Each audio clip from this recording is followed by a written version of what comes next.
Isang mapagpalang araw po sa inyong lahat. Maging sa iyo po, Kuya Chris. Itago niyo na lamang po ako sa pangalang Lisa. Kasalukuyang nakatira sa lungsod ng Maynila. At ang kwentong ibabahagi ko sa inyo ay isang karanasang naganap nung ako ay nasa 3 taon pa lamang ng high school. Bagaman maraming taon na ang lumipas, dahil nasa edad na ako ng mahigit 40 at malapit ng maging 50, ay malinaw pa rin sa aking alaala ang bawat detalye nito. Ito ang dahilan kung bakit hanggang ngayon hindi ko na ninanais pang bumalik sa lugar na pinanggalingan ng aking ina. Isang tahimik na baryo sa lalawigan ng Eastern Samar. Sa panahong iyon, puno ng kapusukan at kawalang ingat ang aking buhay. Bilang isang batang lumaki sa lungsod, madali akong nahila sa masasamang impluwensya. Ang aking mga kaibigan ay pawang mga kabataang walang malinaw na direksyon sa buhay. Karamihan ay nagmula sa mga pamilyang sira o walang matibay na gabay mula sa mga magulang. Madalas kaming lumiban sa klase upang gumala, magsaya at gumawa ng mga bagay na hindi ko gustong balik-balikan sa aking isipan.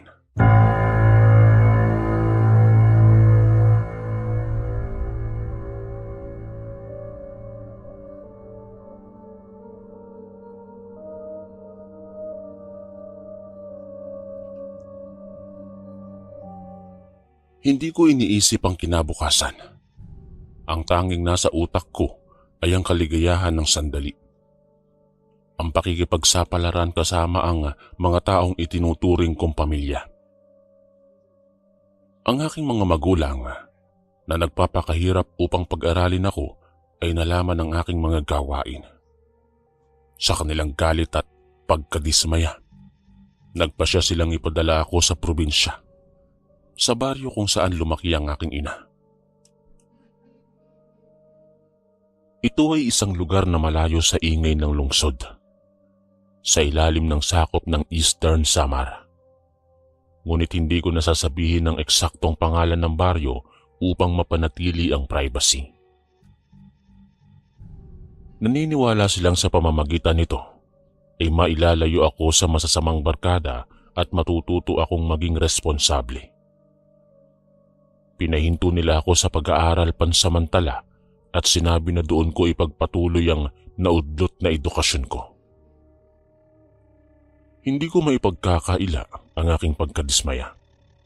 Ngunit wala akong magawa kundi sumunod. Ang aking kasama sa biyahe ay ang aking tita Luisa, ang bunsong kapatid ng aking ina na masungit at laging nakaasim ang muka. Hindi pa siya nag-aasawa at naninirahan siya sa amin sa lungsod dahil sa kanilang negosyo na pinagsasamahan nila ng aking ina. Si Tita Luisa ay pihikan sa mga lalaki, kaya't sa tingin ko, tatanda siyang dalaga dahil sa kanyang kasungitan. Sa buong biyahe ay tahimik lang ako. Ramdam ko ang mabigat na aura niya. Malapit na kami sa destinasyon nang kinausap niya ako tungkol sa mga patakaran. Hindi daw ako maaaring kumala mag-isa. Dapat ay laging may kasama kong lalabas. At huwag magpapaabot ng takip-silim sa labas. Marami pa siyang ipinagbawal na hindi ko na lahat natandaan. Subalit tumango na lamang ako. Pagdating namin sa baryo, hindi ito katulad ng inaasahan ko. Hindi ito tipikal na probinsyang puno ng kahirapan. Maraming maayos na kabahayan, malinis ang kapaligiran at ang aming tinitirhang bahay ay malaki. 2 palapag na gawa sa semento, na may disenyong parang mga lumang bahay Kastila. May gate na kulay itim at ang paligid ay puno ng mga puno na nagbibigay ng lilim. Napakatahimik ng lugar. Walang maraming taong gumagala sa kalsada at ang mga tao ay nasa loob lamang ng kanilang bakuran. Naisip ko pa noon na parang nasa lungsod pa rin ako, ngunit mas payapa at sariwa ang hangin. Ang mga tanawin ay maganda. At ito ang unang pagkakataon kong makapunta roon. Pagdating sa harap ng bahay, kinatok ni Tita Luisa ang gate at tinawag ang isang nagngangalang Mang Jose. Habang naghihintay, inilibot ko ang tingin ko sa bahay mula sa labas. Nakita ko ang isang bukas na bintana sa pinakadulo. At mayroong nakadungaw na batang babae na sa tingin ko ay kaedad ko. Maganda siya kahit malayo. At nakatingin siya sa amin. Nang magsalita si Tita Luisa na pumasok na kami dahil baka umulan, bumalik ako sa realidad. Pumasok kami. Bitbit ko ang aking mga gamit. Habang naglalakad, tinitingnan ko ang bintana at sa isang kisap mata, nawala ang babae at sarado na ang bintana. Nakaramdam ako ng kaba, ngunit hindi ko ito pinahalata. Tinanong ko si Tita Luisa kung may kasama kami roon at sinabi niyang si Mira at si Mang Jose lamang. May isang ginang na nagbukas ng gate na sinabi niyang pumupunta lamang tuwing umaga para magdala ng pagkain at maglinis at umuuwi kapag hapon. Naisip ko na siguro si Mira ang nakita ko. Pagpasok sa bahay, bumungad ang isang matandang lalaki na si Mang Jose, ang tagapangalaga. Maya-maya pa, may narinig akong kalabog sa loob. Ngunit hindi ito pinansin ni Tita Luisa. Pinasadahan niya ng tingin ang bahay at humugot ng malalim na hininga. Parang sinasariwa ang mga alaala. Inilagay niya ang bag sa sopa. Alam ko ang kwento sa likod ng bahay na yon. Ang pamilya ng aking ina ay dating mayaman. May malalaking lupain, ngunit biglang bumagsak ng magkasakit ang aking lolo at lola sa hindi malamang dahilan. Halos sabay silang namatay at nawala ang kayamanan. Kumalat ang tsismis na binarang o sinumpa sila at sa takot, umalis ang mga kapatid at ginawang bahay bakasyonan ng lugar, ngunit bihira silang bumalik. Kumuha sila ng tagapangalaga. Yun na nga si Mang Jose. At bilang isang batang mula sa lungsod, hindi ako naniniwala sa mga ganong bagay. Wala pa sa isipan ko ang mga kababalaghan.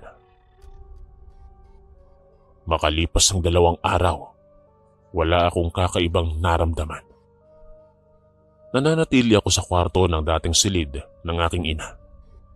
Lumalabas lamang ako para kumain o magbanyo. Subalit sa paglipas ng mga araw, nabagot ako sa katahimikan. Walang kahit na anong komunikasyon. Tanging radyo ang libangan. Nagpasya akong maglibot sa loob ng bahay. Napansin ko ang kakaibang tingin ni Mira sa akin. Parang nayayamot. Kapag lalapit ako, iiwas siya. Ramdam na ramdam ko ang katahimikan. Parang may nakamasid sa akin palagi. Pero wala naman akong makita. Kahit sa pagtulog, hindi ako komportable. Sa ating gabi ay naririnig ko ang pag-alulong ng mga aso na malapit. Ngunit walang alagang aso sa bahay o sa malapit na kapitbahay.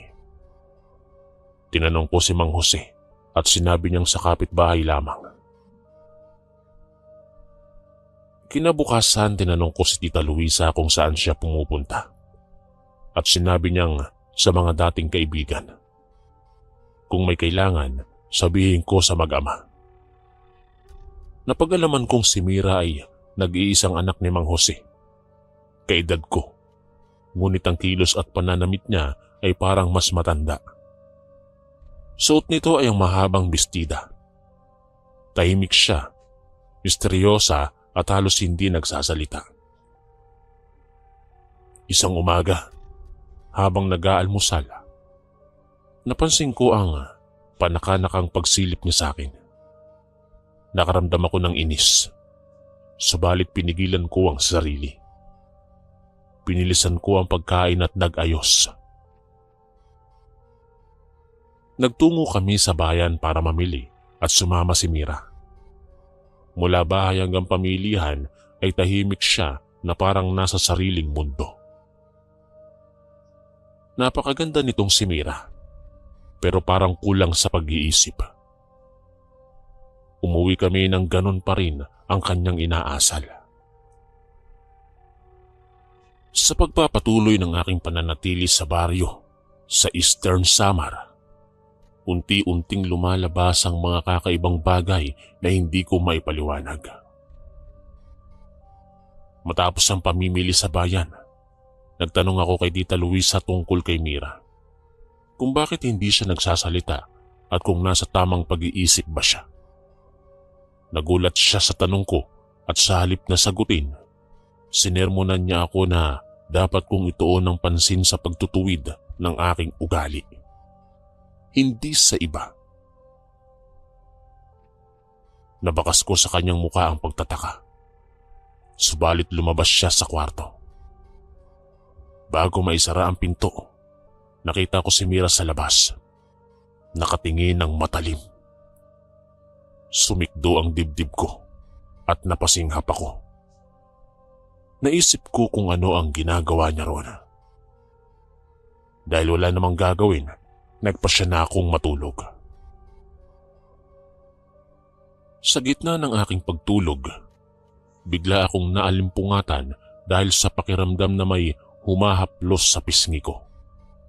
Marahan at maingat. Parang humahaplos sa pusa. Pagkatapos, dumako ito sa tiyan ko. Binaliwala ko muna nung una. Ngunit nang maalala kong mag-isa ako, nagising ako at napabalikwas. Nakita ko si Mira sa paanan ng kama. Blanko ang mukha. Nagpalingalinga ako upang hanapin ang humahaplos dahil imposibleng siya yon. Tinanong ko kung may ibang pumasok. Subalit umiling siya at sinabi na maghahapunan na. Lumabas siya at nakaramdam ako ng kakaibang kaba. Nagtayuan ang balahibo ko. Tiningnan ko ang orasan. 6:00 na. Nagayos ako at nagtungo sa kusina. Habang naghahanda sila, pinagmasdan ko si Mira. Iniisip kong siya ba talaga ang humahaplos sa akin kanina. Pero imposible. Dahil malayo siya. Habang kumakain, hindi ako mapakali. Panay ang pagsilip ko sa kanya. Natapos ang hapunan ng walang paliwanag sa aking isipan. Kinagabihan, hindi ako nakatulog kaagad dahil sa kakaibang init sa paligid. Kahit may hangin mula sa bintana. Nang sumapit ang 11:00 ng gabi, narinig ko ulit ang pag-alulong ng mga aso. Malapit na malapit. Nagtayuan ang balahibo ko at lumukob ang takot. Sumilip ako sa bintana at nagulat ako sa nakita. Maraming malalaking aso sa labas ng bakod. Nakatingin sa bahay. Umaalulong ng nakapangingilabot. Sa takot, bumalik ako sa kama at nagtalukbong ng kumot. Halos 1 oras yon. Natigil lamang yon nang marinig ko ang boses ni Mang Jose na nagmumura sa Bisaya. Galit na galit ito. Kinabukasan, hindi ko na napigilan ang sarili. Bagaman bawal, lumabas akong mag-isa dahil wala si Tita Luisa at Mang Jose. na pumunta sa bayan.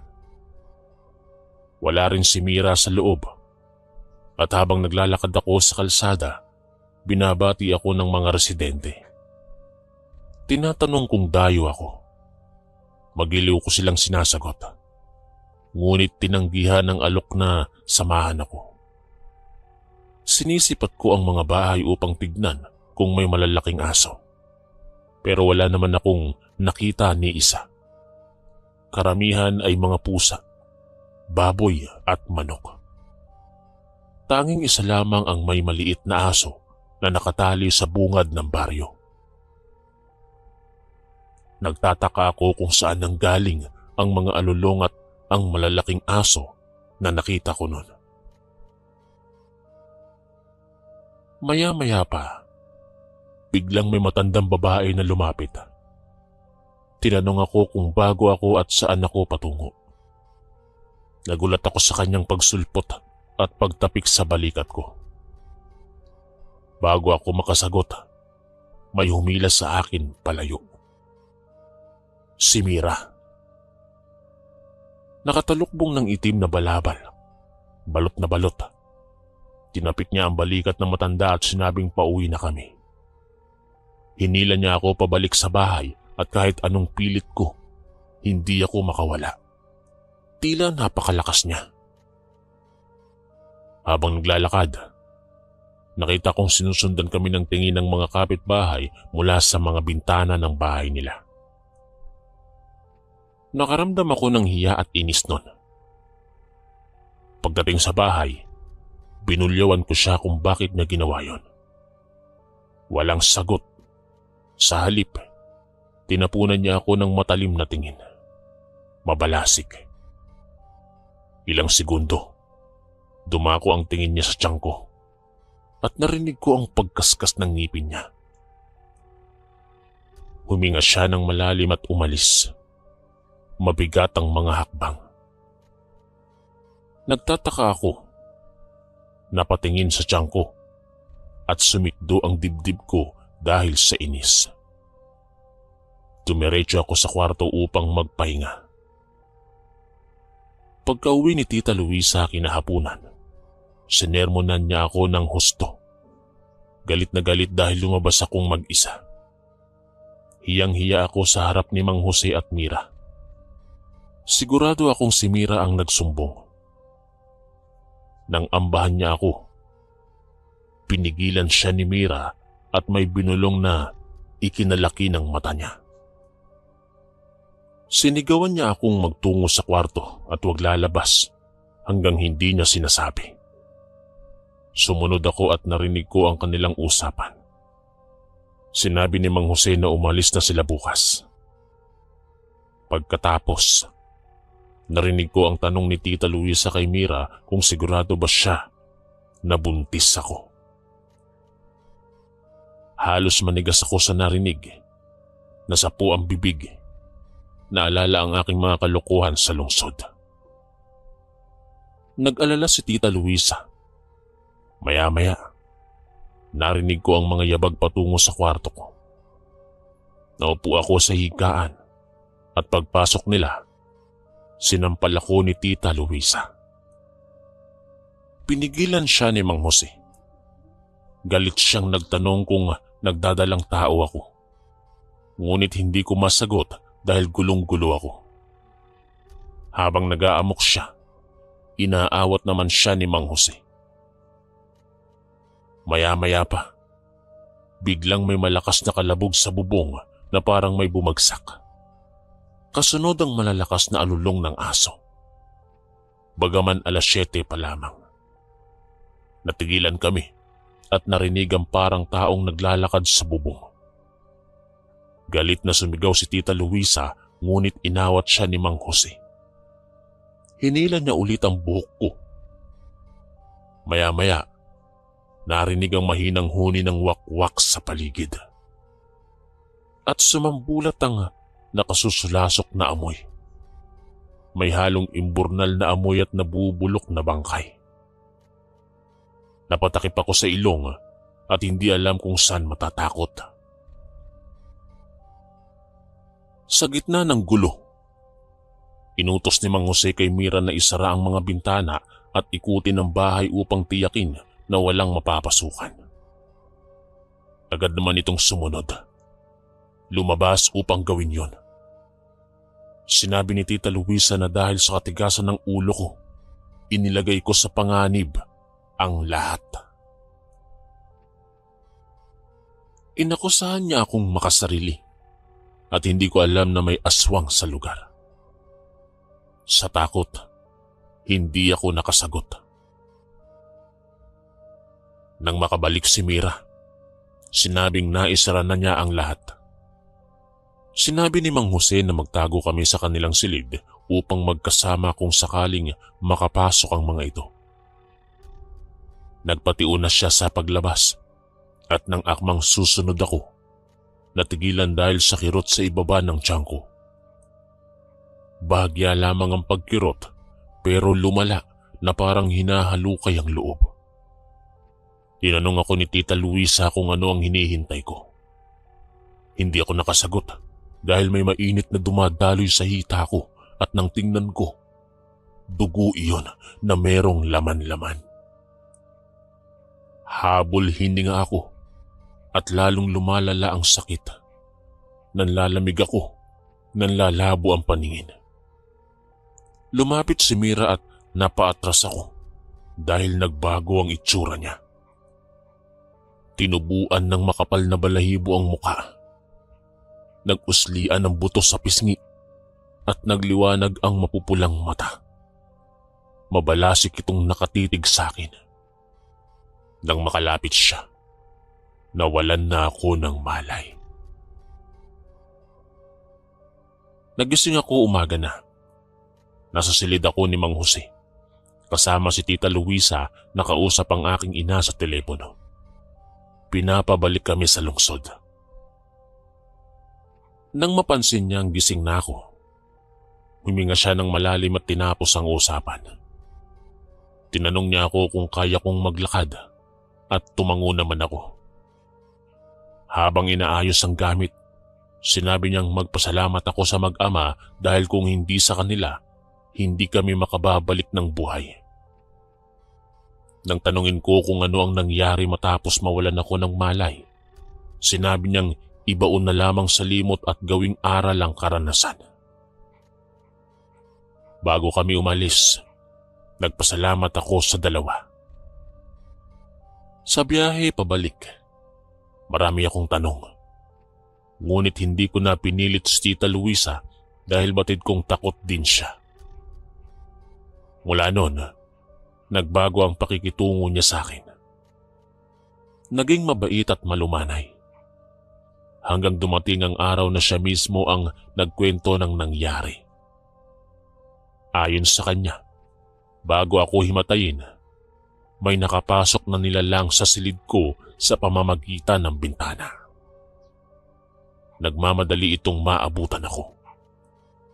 Ngunit sinalubong ito ni Mira. Napasigaw si Tita Luisa nang bumagsak ako.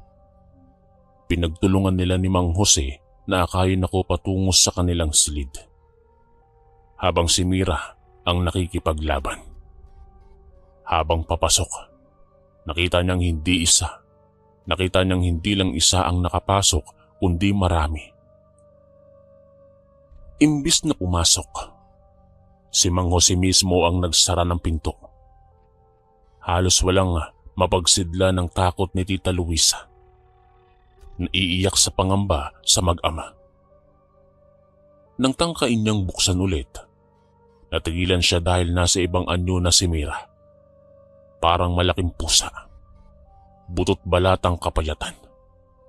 Ngunit batid niyang si Mira yun dahil hindi ito sumugod kay Mang Jose. Sa halip ay ipinagtatanggol nito.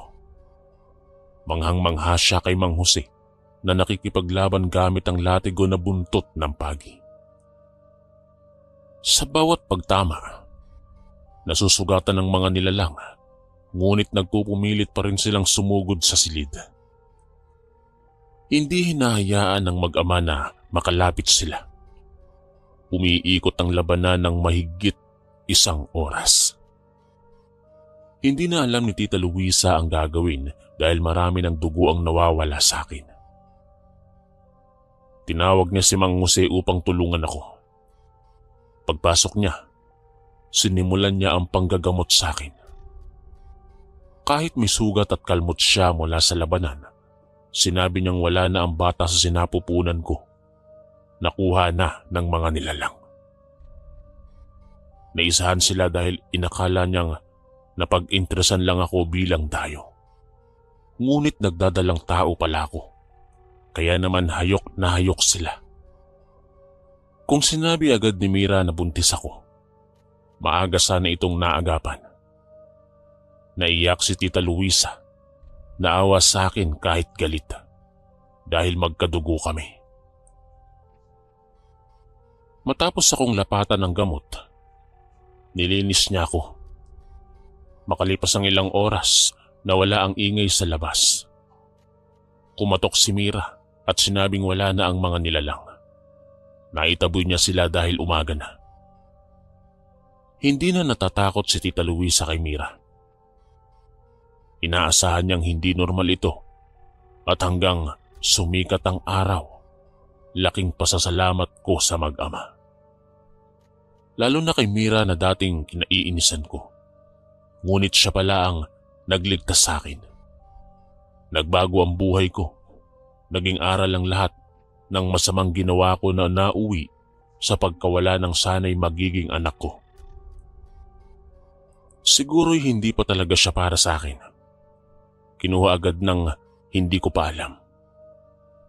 Mula noon, naging maingat ako hindi lamang sa bisyo kundi sa mga tao sa paligid. Hindi katagalan, ibinenta ang bahay at hindi na ako bumalik sa baryong iyon. Sa huling bahagi ng aking kwento, nais kong ibahagi ang malalim na pagbabago na dulot ng karanasang iyon sa baryo ng Eastern Samar matapos ang gabing puno ng takot at kababalagan. Nagising ako sa isang bagong umaga na puno ng pagtataka at pasasalamat.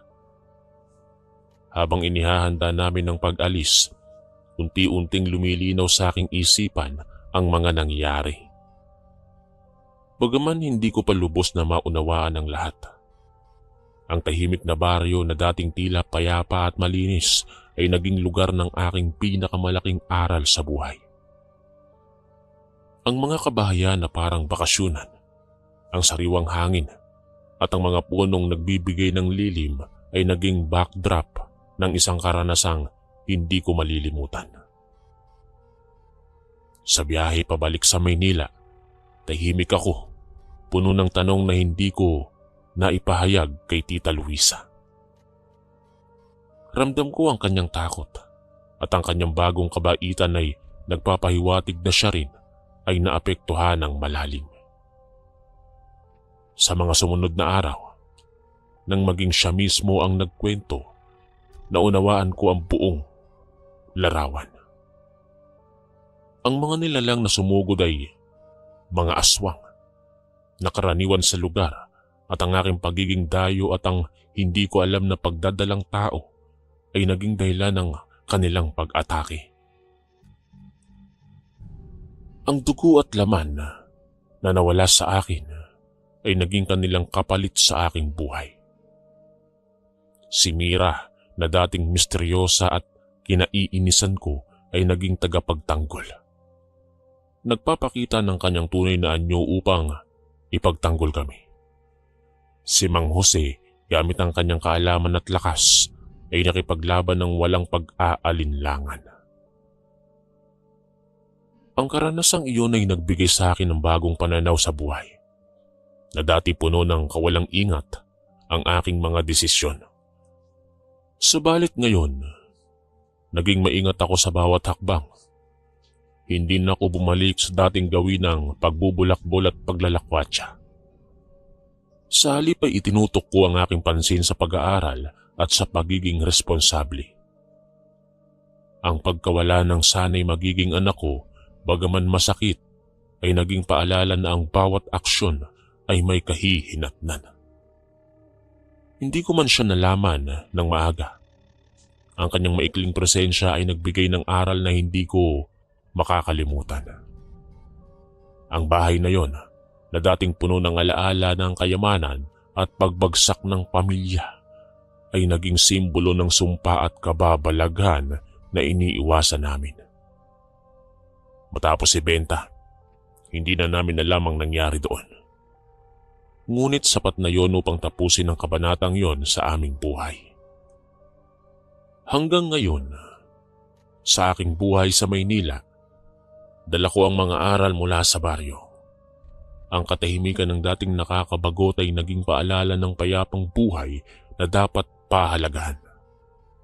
Ang mga kakaibang tingin at pakiramdam ng pagiging sinusundan ay naging gabay upang maging maalam sa paligid.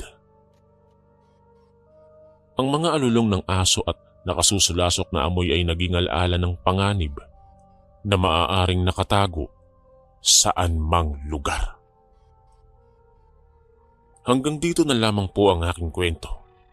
Maraming salamat po sa lahat ng mga nakinig at sana po ay nagustuhan nyo. At naway nakapulutan ng aral. Ako po si Lisa, ang inyong kaistorya.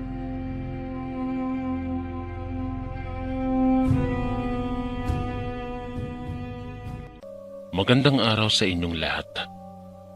Ako nga po pala si Maricar at nais ko pong ibahagi ang aking kwento at karanasan tungkol sa mga aswang.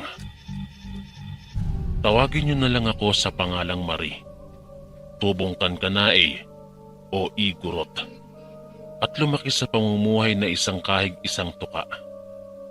Dahil ang mga magulang ko ay tanging magsasaka, at sa dami naming magkakapatid ay hindi sapat ang kinikita ng aking mga magulang. Ako ay isang batang masunurin at masipag. Dahil sa murang edad ko noon, ay nagtitinda na ako ng sari-saring gulay sa kabahayan, minsan sa aking mga guro. Kahit napausan ako palagi at kusit-kusit ang aking uniforme, ay hindi naman ako nagpapalamang noon sa aming klase. Hanga sa akin noon sa kasipagan ko ang aking mga guro. Kaya naman nakala ng aking mga magulang, ako daw ang mag-aahon sa kanila sa hirap. Dahil napakasipag ko daw na bata. Dahil dito ay mas pinagbutihan ko pa ang aking pag-aaral. Dahil mahirap kung wala kang dalang 4 years degree. May discrimination talaga kapag mga ganito. Nagbebenta din ako ng mga merienda sa aming eskwelahan noon. At lahat ng kinikita ko ay binibigay ko kay mama. O kaya naman ay ginagamit kong pambili ng ilan sa mga kagamitan ko sa eskwela. Tuwang-tuwa nga sa akin yung mga guro dahil daw marunong na daw akong dumiskarte para sa sarili ko. 7 taon ako noong nagsimulang abusuhin ako ng sarili ko ding kamag-anak, ang pinsan ko. Dahil sa nakatira kami sa bahay kubo at maliit lang, ay tabi-tabi kaming magpipinsan matulog. Wala nang mga magulang ang aming pinsan dahil namatay ang mga ito nang madisgrasya sila sa kanilang sinasakyan. Mula noon ay magkakasama na kaming lumaki. Doon ako napatabi sa pinsan ko na si Kuya Nelson. 17 taong gulang na siya noon at doon naganap ang unang pang-aabuso niya sa akin. Akala ko dati ay normal lang yung pinapakita niyang pagmamahal. Hinahalikan ako at madalas kinakandong. Hanggang isang gabi ay nagulat ako dahil nilalaro niya ang maselang parte ng katawan ko. Sabi pa niya, ay wag ko din daw ipagsasabi sa iba ang ginagawa namin dahil para sa amin lang daw yon. Bilang isang bata, ay naniwala naman ako kaagad noon kay Kuya Nelson. Tumayo ako at hinanap ang aking nanay at doon na ako tumabi. Kinabukasan, habang nagkakape ang lahat, ay nagsalita ang pinsan ko. Sabi niya sa nanay ko, "Tita, alam mo ba yan si Maricar? Nagising ako dahil parang nababasa ako sa higaan.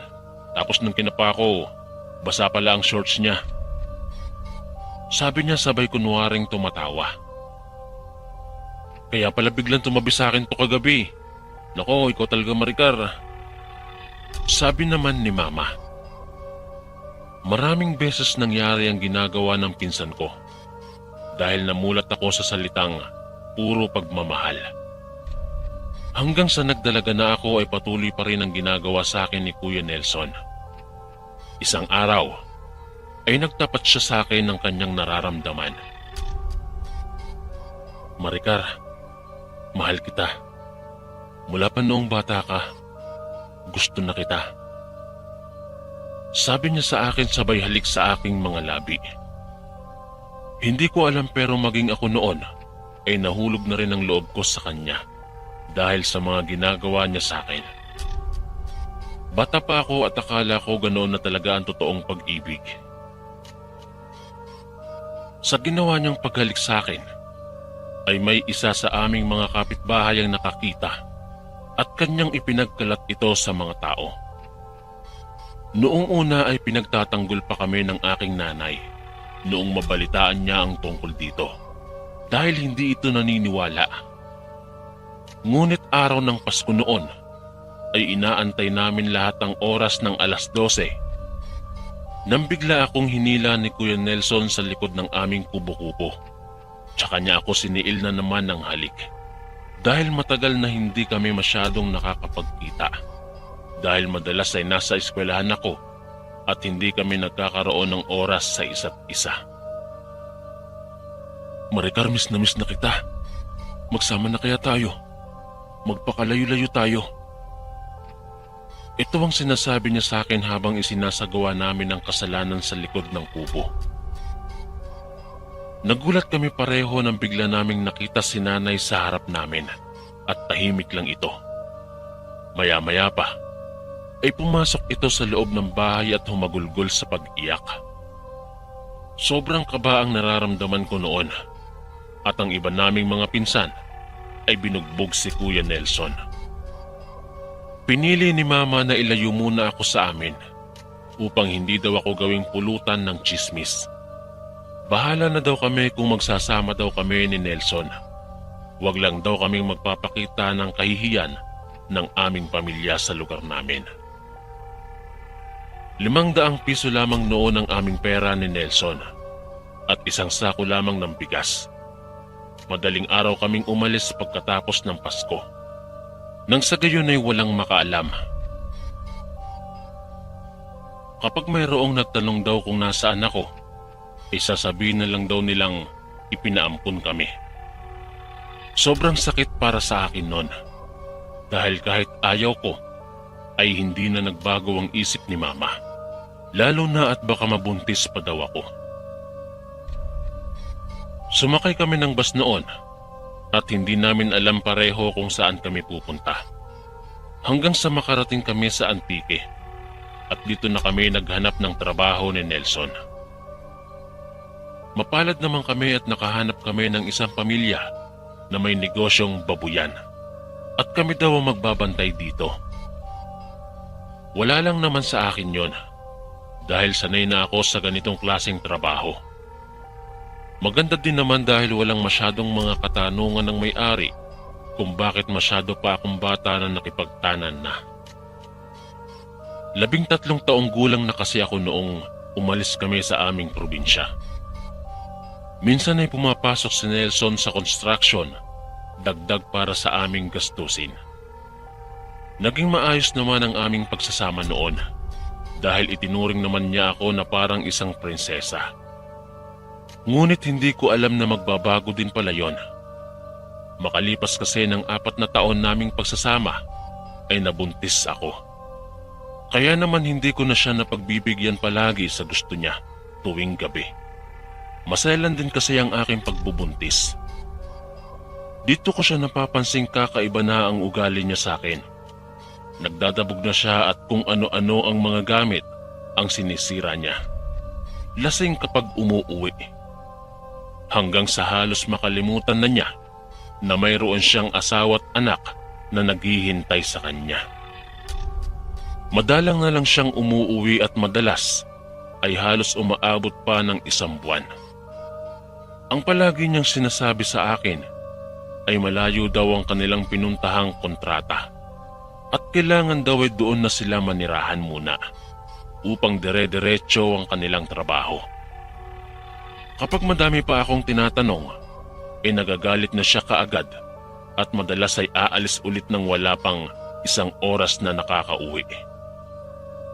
Sobra akong nalulungkot noon sa ginagawa niya at palagi akong umiiyak. Lalo na sa gabi ay hindi ako mapakali dahil madalas ay may naririnig akong kumakalampag sa labas ng bahay o kaya naman ay sa bubong. Sa tuwing nangyayari ito ay naninigas ang tiyan ko at namimilipit ako sa kaba at sakit. Umiiyak ako at hindi talaga ako makatulog ng maayos sa gabi. Kaya naman ay madalas akong napupuyat. Hindi lang yun.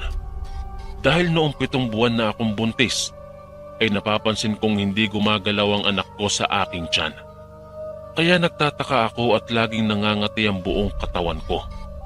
At tuwing 6:00 ng gabi, ay may pusang itim na paikot-ikot sa bahay namin.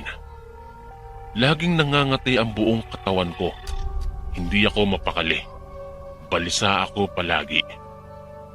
Kaya naman ay nagpunta ako sa manggagamot at sinabi nito na inaaswang ako at inuunti-unti daw ang bata sa loob ng tiyan ko.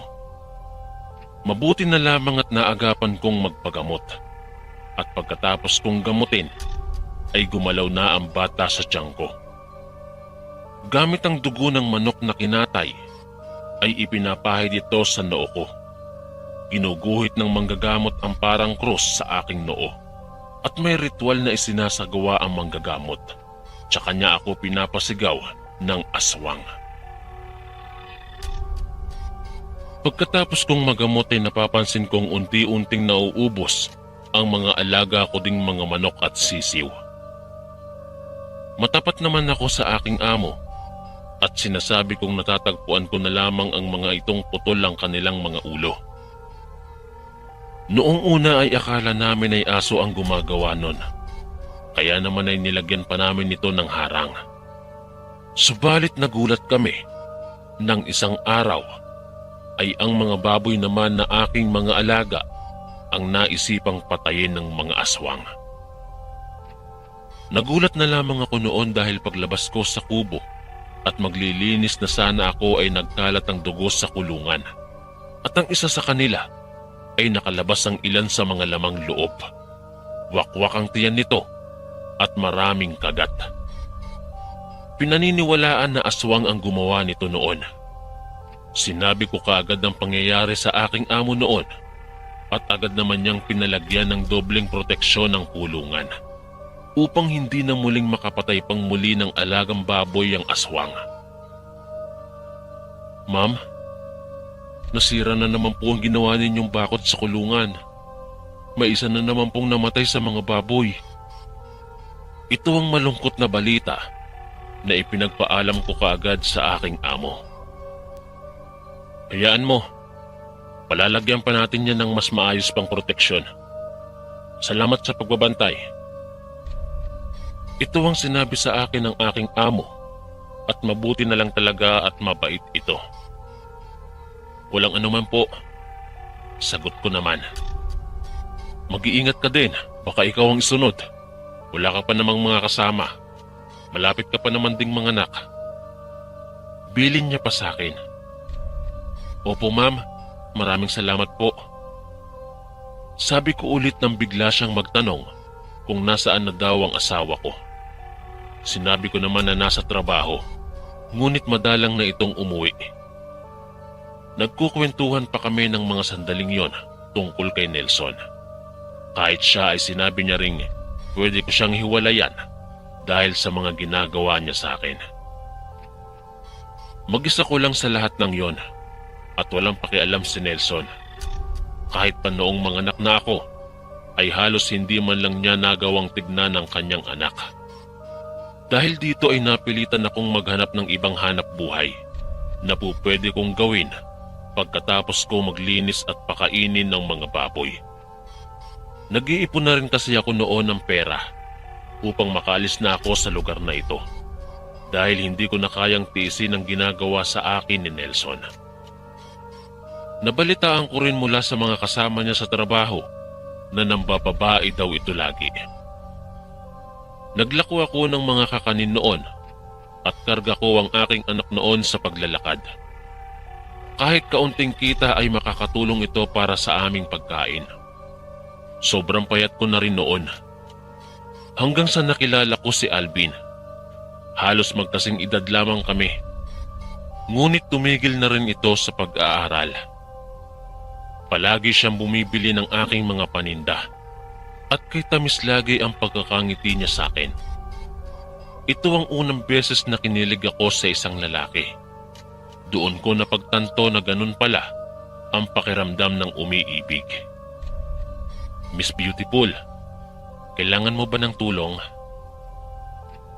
Ito lagi ang tawag sa akin ni Alvin at hinahatid niya ako palagi sa tinutuluyan kong maliit na kubo. Nako, magaling ka talagang mambola, no? Sanay na sanay. Nako Alvin, wag ako. Sa una lang kayo ganyang mga lalaki. Sabi ko sa kanya. Ngunit tinitigan lamang niya ako bago pa ako pumasok sa loob ng aming kubo. At saka nagsalita. Seryoso ako sa iyo. Sabihan mo lang ako kapag handa ka nang sagutin ako. Sabi niya tsaka niya ako inalalayang pumasok sa loob at kinuha niya lahat ng mga buhat ko. O siya, magpahinga ka na dyan.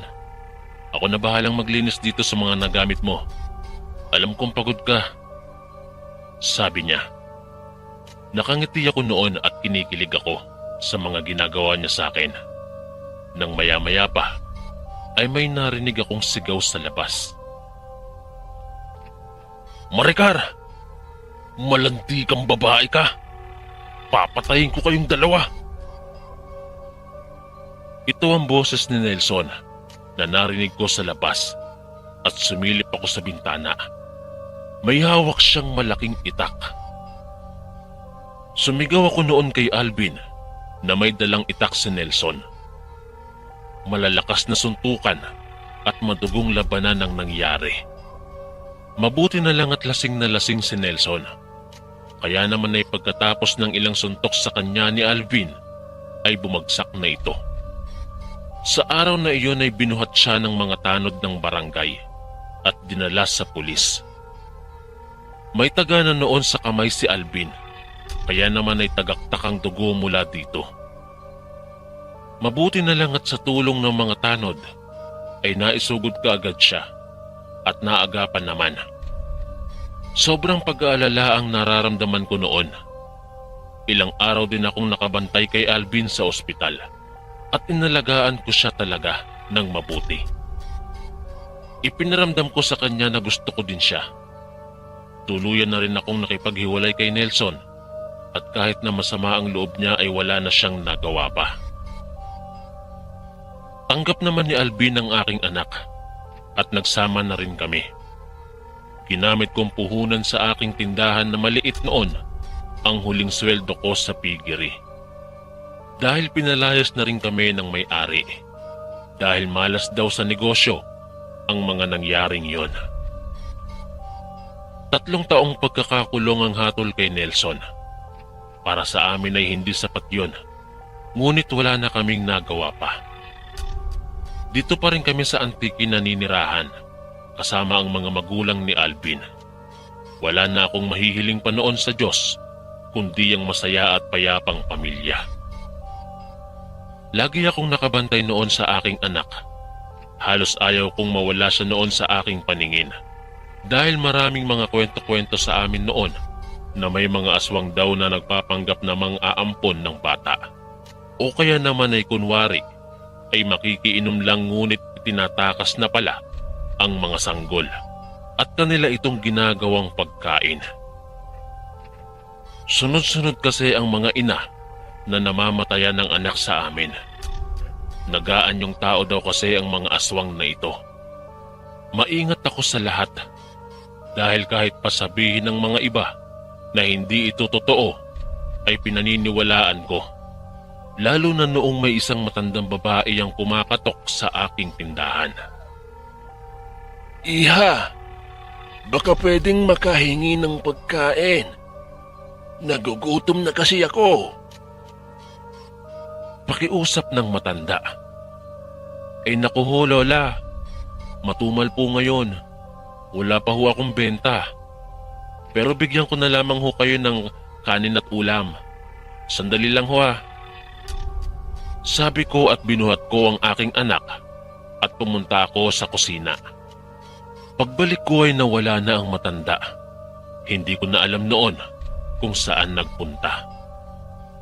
Kapag dadalawa lang kami ng aking anak sa bahay, ay palagi kong nilalak ang lahat ng pinto namin.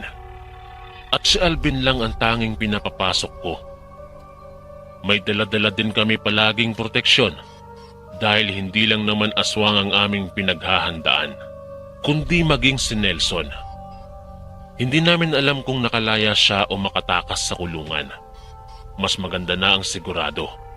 Wala namang mawawala sa akin.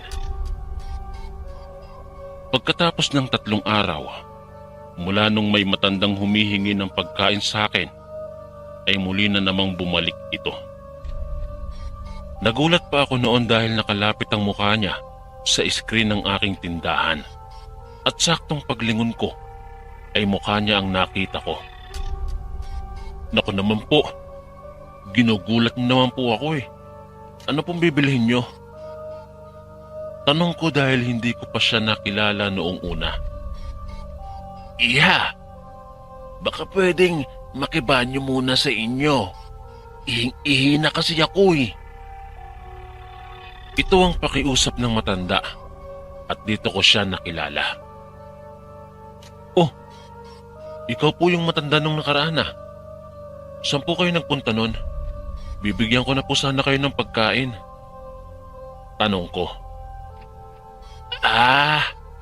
Wala kasi akala ko ayaw mo akong makausap.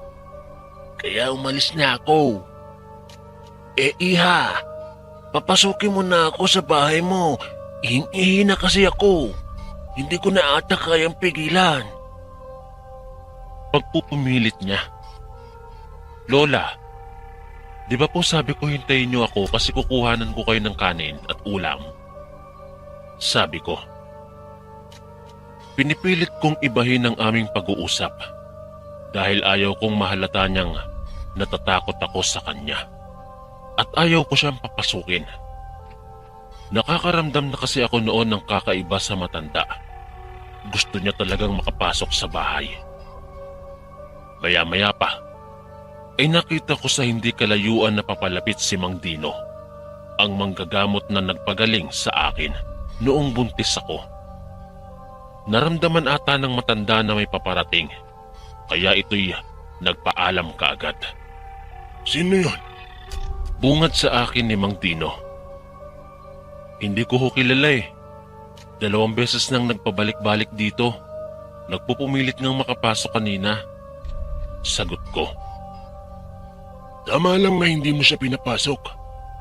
Kaiba ang pakiramdam ko sa matandang yon. Mag-ingat-ingat ka dahil lapitin ka ng mga aswang. Bilin sa akin ni Mang Dino. Maraming salamat po. Bibisita po ulit ako sa inyo kapag may oras ako. Sagot ko naman. Kinagabihan, ikinuwento ko kay Alvin ang tungkol sa matandang kumukulit sa akin at nagulat ako sa sinabi niya. Yung matandang babae na nakasuot lagi ng itim na bestida at magulo ang buhok? Tanong niya. At ito nga ang babaeng kumukulit sa akin. Oo. Ano mo nalaman? Ngayon ko lang naikwento ah. Sagot ko. Mag-iingat ka doon, mahal ko. Palagi kong napapansin na sinusundan ako ng matandang yon at madami siyang sinasabi na hindi ko maintindihan. Nakita ko din siya minsang aali-aligid dito sa bahay natin. Kwento niya na bigla kong ikinagulat. Mas nag-iingat na ako noong malaman ko ito. At palagi na ako noon nagtatawag ng kasama ko sa tindahan dahil takot na akong mapag-isa. Kasama ko na noon palagi si Nanay Waning Palagi ko nga lang siyang pinagsasabihan na huwag iiwang nakabukas ang pinto o kaya naman ay hindi nakalak dahil delikado. Palagi ko ring tinitignan ang mga lock bago ako maligo o iwan silang dalawang maglola. Mabait naman si Nanay Waning. Kailangan lamang ulit-uliting sabihin ng mga habilin dito dahil sa tanda nito ay makakalimutin na siya. Hanggang sa isang araw, sobrang masama noon ang aking pakiramdam at nahihilo ako na hindi ko malaman kung anong dahilan.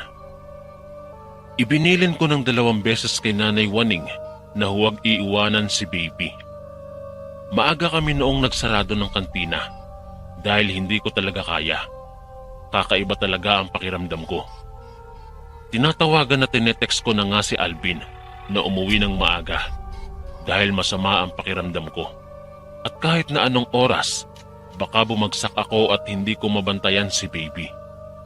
Ayaw ko kasing maiwan lang silang maglola dahil madaling mauto si Nanay Waning. Baka kung sino ang pumasok at kunin ang aking anak. Agad namang nagsabi si Alvin at maagang nagpaalam sa boss niya. Ngunit halos 1 oras din kasi ang kanyang biyahe bago pa makauwi ito. Pinipigilan ko noong makatulog. Ngunit hindi ko napansing nakatulog ako. Paggising ko ay si Mang Dino ang gumigising sa akin at mayroon siyang ipinapahid na langis sa aking ulo at tiyan. Mabuti na lamang at tinawagan daw siya kaagad ni Alvin, kaya daw ito pumunta sa bahay. Kamuntik na raw tangayin ng matandang aswang ang anak ko. Buhat na daw niya ito. Ayon kay Nanay, nagpakilala daw itong kaibigan ko. Pinatawag ko daw siya upang samahan si Nanay Waning na mag-aalaga kay Baby. Napaniwala naman kaagad ang matanda. Mabuti na lamang daw at saktong dumating si Mang Dino. Agad nitong sinabuyan ng tubig na may nakababad na asin at bawang, kaya ito natakot at ibinalik ang anak ko tsaka ito umalis. Sunugin niyo ang halamang ito gabi-gabi upang hindi na kayo balikan ng aswang na yon. Ibibigay ko din sa inyo ang langis na ito. Kapag kumulo ito, ay ibig sabihin may aswang malapit sa inyo. Bilin sa akin ni Mang Dino. Umiiyak ako kay Alvin noon at hinihiling ko sa kanya na umalis na kami sa lugar na yon dahil natatakot na ako sa kung anumang pwedeng mangyari. Lalo na at malapit na noon matapos ang 3 taon na pagkakakulong ni Nelson. Baka balikan kami nito. Mahal, kahit isama pa natin si Mama Waning, maging ligtas lang tayong lahat. Hindi ko na kaya na ganito. Hindi tayo matahimik sa lahat ng nangyayari. Ang hirap ng ganito. Hindi tayo matahimik. Pakiusap ko. Konting tiis na lang, mahal. Makuha ko lang yung bonus ko para may pandagdag tayo sa gastusin. Kailangan pa nating humanap ng bibili sa lupa para may magagamit tayo sa paghahanap ng matitirahan pag-alis natin. Wika ni Alvin. Hanggang kailan pa kaya yan, mahal? Gaano pa kaya katagal? Ang dami nang nawawalang mga bata dito sa atin na hindi nila mahanap kung saan na dinala. Ayaw kong magsisi sa huli. Sabi ko at nakaramdam ako ng konting tampo sa aking puso. Dahil po pwede naman naming gawa ng paraan ang pagbebenta ng lupa. Dahil may cellphone naman na noon. Naisipan kong hindi ko na kayang antayin pa ang 2 buwang hinihingi ni Alvin. Naisipan kong mapaubos na lahat ng aking paninda sa loob ng 1 linggo. Dahil may konting ipon naman na ako. Siguro'y mauuna na siguro akong umalis na lang kasama ang anak ko sa mas ligtas na lugar. Hindi na ako bumili pa ng bagong stock. Noong malapit nang maubos ang aking mga paninda, ay halos bagsak presyo na ang mga ito. Umiiyak si Alvin dahil ayaw niyang iwanan ko siya, ngunit wala na akong magagawa pa. Kailangan ko itong gawin. Dumating ang araw na bibiyahe kami ng aking anak at nakahanda na noon ang lahat ng aking gamit. Tinulungan ako ni Alvin na magbuhat ng aming mga gamit. Nagyakapan kami ng mahigpit at isinama ko si Nanay Waning sa amin. Pagkasakay namin sa bus, ay nagulat ako nang makita ko ang pamilyar na muka, si Nelson. Nakatingin nito sa akin at masama ang tingin nito. Paandar na ang bus noon, ngunit tinapik ko ang driver at sumigaw ako ng para. Hindi pa kami nakakalayo kay Alvin noon dahil kakasakay pa lang naman namin. Akmang lalabas na kami sa bus, ay itinulak ako ni Nelson mula sa pintuan ng bus. Tsaka niya hinila ang anak namin papaloob. May hawak siya noong baril at inutusan niya ang driver na paandarin na ang bus. Sumisigaw ako ng malakas at sinubukan kong humabol pa sa bus. Wala na kaming nagawa. Agad-agad kaming pumunta sa mga pulis at pinuntahan ang terminal ng bus. Sinabi ng driver kung saan niya ibinaba si Nelson at ang aking anak noon. At nagsimula kaming maghanap kaagad. Hindi na ako mapakali sa mga oras na yon. Walang tigil ang pagpatak ng luha mula sa aking mga mata. Pagkatapos ng 4 na araw na pagkahanap, ay nahanap namin si Nelson sa tulong na rin ng mga tao. Ayon sa kanya, ay ibinenta na niya daw ang anak namin sa halagang 10,000. Hindi daw niya kilala ang kumuha dito. Sinundan niya pala kami noong araw na iyon, kaya naman noong alam niyang luluwas kami ay inunahan niya kaming makasakay sa bus. At doon siya sa unang sakayan pumara. Kahit na anong klaseng pananakit ang gawin ko sa kanya, ay hindi ko na alam kung makukuha ko pa bang buhay ang anak ko. Sa mga kalapit na baryo kami humingi ng tulong na hanapin ang aking anak. Halos 1 linggo kaming naghahanap noon at mukhang mawawalan na kami ng pag-asang matatagpuan pa ito. Ngunit isang magsasaka ang nakapagbigay impormasyon noon tungkol sa aking anak. Hindi pa kami sigurado kung anak ko ang nakita niya. Ngunit kinakabahan na ako dahil ayon sa kanya ay patay at inaagnas na daw ang batang nakita niya. Pagdating ko ay nakita ko nga ang nangingitim na at nangangamoy ng katawan ng aking anak. Kalunos-lunos ang sinapit ng aking anak. Naniniwala akong aswang ang may kagagawan nun. Base pa lang sa sinapit ng katawan ng aking anak. Walang kwentang ama si Nelson. Ibinenta niya sa aswang ang aming anak. Nakaapekto ito sa aking pag-iisip. Halos mabaliw na ako nang mawala sa akin ang aking anak. At hindi na nila ako makausap ng maayos. Hindi na rin ako kumakain dahil nawalan na ako ng gana. Mabuti na lamang at nakarecover din ako pagkatapos ng ilang taon. Ngayon ay may 3 anak na kami ni Alvin at dito na kami sa Manila nakatira. Hindi na kami bumalik doon. Naibenta na rin namin ang kanilang munting lupain at bahay. Masaya na rin naman ang aming pamumuhay. Ngunit hindi ko pa rin makakalimutan ang aking anak. Sinigurado ko din noong hindi na makakalabas pa ng kulungan si Nelson. Nagsama na rin ako sa kanya ng kasong rape at child abuse sa ginawa niya sa akin noon. Hanggang dito na lamang ang aking kwento at sana ay maayos ang pagkakagawa ko dahil hindi po ako marunong magsulat ng kwento. Maraming salamat sa pagbibigay sa akin ng pagkakataon na maibahagi din ang aking kwento. Maricar. Maraming salamat po mga kaistorya sa pakikinig.